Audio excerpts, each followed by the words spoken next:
दौसा सांसद जसकौर मीणा ने देश के किसान आंदोलन को लेकर सांसद कार्यालय पर प्रेस वार्ता का आयोजन रखा।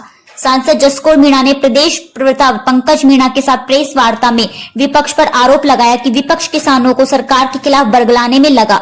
इन्होंने बड़ा बयान देते हुए कहा कि किसानों के वेश में राजनीतिक लोग खड़े हैं जो किसानों का भला नहीं चाहते।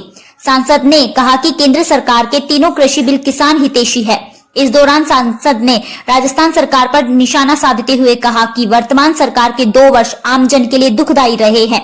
सांसद ने यह तक भी कहा कि जो लोग गांधी परिवार के नाम का जाप नहीं करता उसे सरकार से बाहर निकाल दिया जाता है और जो गांधी परिवार का जाप करता है उसे अहम पदों पर बैठाया जाता है। प्रत्यक्ष को प्रमाण की आवश्यकता नहीं है। ट्रैक्टर पर मढ़े हुए चित्र, चाहे वो खालिस्तान के हों, चाहे एक ही फोटो से वन मंडा हुआ हो या नारे लग रहे हों, ये स्वतः ही प्रमाण है कि हमारे देश को खंडित करना, हमारे देश की विकास की गति को रोकने वाले लोग सड़कों पर बैठे। मैंने शॉर्ट में मेन चीज बताया कि किसी बिल को लेकर, जैसे आंदोलन को लेकर आप फंडिंग की बात कर रही है या षड्यंत्र पूरा बता रहे, तो क्या है ये? देखिए, कृषि बिल किसानों के हित का बिल है। पहली बार आजादी के बाद किसान को स्वतंत्र किया है और इस मायने किया है कि वो अपनी उपज को उचित मूल्य पर कहीं भी बेच सकता है। इसका विरोध करना कितना सार्थक है। मैं तो ये सोचती हूँ कि किसान को स्वतंत्र किया तो क्या आप उसको कब तक बंधन में रखेंगे, कब तक उसको गरीबी की स्थिति से ऊपर उभरने के लिए तैयार नहीं होने देंगे। यही इसका उद्देश्य आज नहीं। आपका कहना है कि इसको विपक्ष फंडिंग कर रहा है, गैंग के रूप में काम कर रही है, देश के टुकड़े टुकड़े करना चाहते हैं, तो क्या किस बेस पे आप बता रही है? मैं बेस ये बता रही हूँ कि आज पूरे देश में अधिकांश राज्यों के किसान इस बिल से प्रसन्न है, लेकिन एक पार्टी विशेष या विपक्ष के लोग किसानों को चैन से बैठने नहीं देना चाहते और उन्होंने किसानों के ऐसे छोटे बड़े संगठन बना रखे हैं जो संगठनों में कार्यकर्ता हैं, न तो वो किसान हैं और न ही किसान मजदूर हैं। तो उनको किसानों के स्थिति का पता नहीं होने के कारण केवल मात्र अपना फर्जी नामवाड़ा चलाने के लिए ये बैठे हुए। मैडम, जैसे आपने 2 साल के सरकारी कार्यकाल को लेकर भी बोला, सरकार जश्न मना रही है, अपने गुणगान करे, लेकिन आप उसे जश्न मनाने का तो खैर इनको कल्पना भी नहीं करनी चाहिए थी। विगत 2 वर्षों में कोरोना महामारी को लेकर जिस तरह की इनकी व्यवस्थाएं हैं, कोटा का पिछली साल भी मैं कोटा गई, भारत सरकार की एक टीम के साथ मुझे भेजा था और मैंने देखा कि जब वहाँ 1 माह में 150 बच्चों की मौत हो सकती है। अभी फिर वही बात हुई कि 10 दिसंबर को एक ही दिन में 14 बच्चों की मौत होना। मैं फिर उस जगह गई हूँ और जाकर देखा कि जो हाल विगत साल में था, जस का तस आज हमको मिला। तो क्या सोचते हैं कि जो कोटा जैसी जगह में हमारे सारे अस्पताल, आज हमारे दौसा के अस्पताल को देख लीजिए, सवाई माधोपुर को देख लीजिए, दौसा में क्यों कल जाकर के जो भी सर्वे हुआ है, आप सब कुछ नोटिस में होगा कि पीएमओ को एपीओ करना पड़ा। क्यों?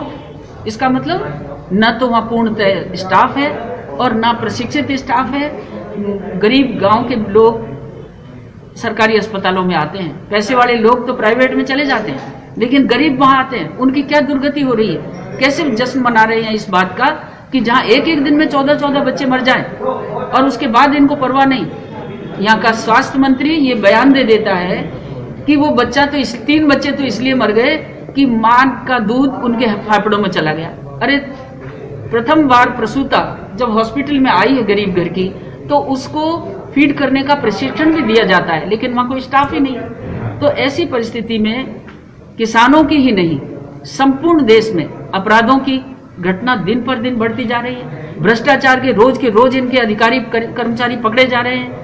महिलाओं के ऊपर अत्याचार प्रतिदिन बढ़ते जा रहे हैं। कैसे ये जश्न मना रहे हैं?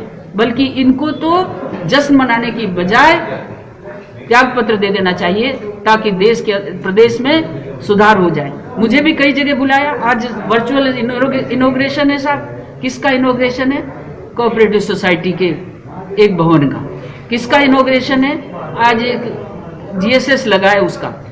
एक जीएसएस का उद्घाटन या 10 जीएसएस का उद्घाटन करना तो इनको अच्छा लग रहा है वर्चुअल, लेकिन आम आदमी, गरीब आदमी जो अस्पताल जाता है, अपने किसान है जो मंडी से बाहर अपने उपज को अधिक कीमत में बेचना चाहते हैं, उनका ख्याल नहीं है इनको। ऐसी परिस्थिति में वर्तमान सरकार के 2 साल काले दिवस है, काले दिवस, काले वर्ष हैं 2। मैडम आपने कहा कि जो गांधी परिवार की जो गा रहा है वो तो मुख्यमंत्री है, जो गांधी परिवार के पक्ष में नहीं है उसको फेंक दिया जाता है, क्या कहना है आपका? मैंने साफ साफ बोल दिया, आपने सुना है। क्या बोला? मैंने यही बोला कि आज अन्नपूर्णा योजना जो हमारी चल रही थी, अन्नपूर्णा शब्द में एक देवी का रूप है। यहाँ इंदिरा रसोई चला दी, कौन है, किसका नाम है इंदिरा? फिर इनको राजीव गांधी फाउंडेशन, अटल सेवा केंद्र, अटल सेवा, राजीव सेवा गांधी सेवा केंद्र, अभी अटल भूजल योजना, उसमें भी कोई न कोई का नाम आ जाएगा, चाहे सोनिया का हो, चाहे पप्पू का है, किसी न किसी का आ ही जाएगा। 2 साल नगर परिषद में भी चुनाव हुए, उसमें भाजपा की सीटें कम आई है, तो उसमें चुनाव मैनेजमेंट की कमी रही या फिर टिकट वितरण को लेकर? देखिए, ना टिकट वितरण की कमी रही है, ना ही कोई और। जनता का अपना दिल है, जनता जिसको वोट चाहती है उसको वोट दे देती है। बेटा एक चीज सबसे बड़ी चीज है कि शहरी वोटर जो था वो भाजपा का परंपरागत वोटर माना जाता था, लेकिन इस समय शहरी वोटर भाजपा से छिटक कर कांग्रेस की ओर रुख कर रहा है। ऐसी बात नहीं है, अभी भी हमारा परसेंटेज, वोट परसेंटेज में कोई कमियां नहीं है, बल्कि कई जगहों पर तो आप देखते होंगे कि 4-4, 5-5 वोट भी इनके और हमारे आए हैं, लेकिन वोट बैंक में कमी नहीं। अभी भी 37% वोट मिला है हमको दौसा में। ऐसा भी है कि आपके कहने से टिकट नहीं दिए गए कई लोगों को जो आ गए? देखिए, टिकट, ये चुनाव कार्यकर्ताओं का चुनाव होता है, और कार्यकर्ता बेचारा हमेशा हमेशा पार्टियों के लिए काम करते हैं, ये उनका चुनाव। अब उनकी कितनी दुकान में वजन है या सौदे का वजन है, वो उनको मिल गया। चुनाव के दौरान इन्हीं कार्यकर्ताओं को सहयोग करने आप नजर नहीं है, क्या कारण है? ये आपको भ्रम है, आप कहाँ थे? मैं तो यहाँ वार्ड नंबर 10 में, 11 में, 35 में, 54 में, इनमें आई, लेकिन पूरे में मेरे संसदीय क्षेत्र में 4 जगह चुनाव थे, तो मैं चारों जगह जाऊंगी। एक जगह जब से नामांकन दाखिल हुआ तब तक वोट गिरे, आप कहीं कोई आप क्या बात कर रहे हो? मैंने तो नामांकन दाखिल होने से पहले भी तो आपने हमको तो बोला प्रचार किया। जिनके वजन थे उनके वहाँ गए, जिनके नहीं, मेरे लिए सब वजनदार थे। मैडम एक मिनट, आज मुख्यमंत्री गहलोत साहब 7 महीने बाद दिल्ली जा रहे हैं और सोनिया गांधी से मिल रहे हैं, तो इतना जिंदगी अब उनका अपना पारिवारिक रिश्ता है, मिलते रहेंगे ज्यादा। सही बात। चलो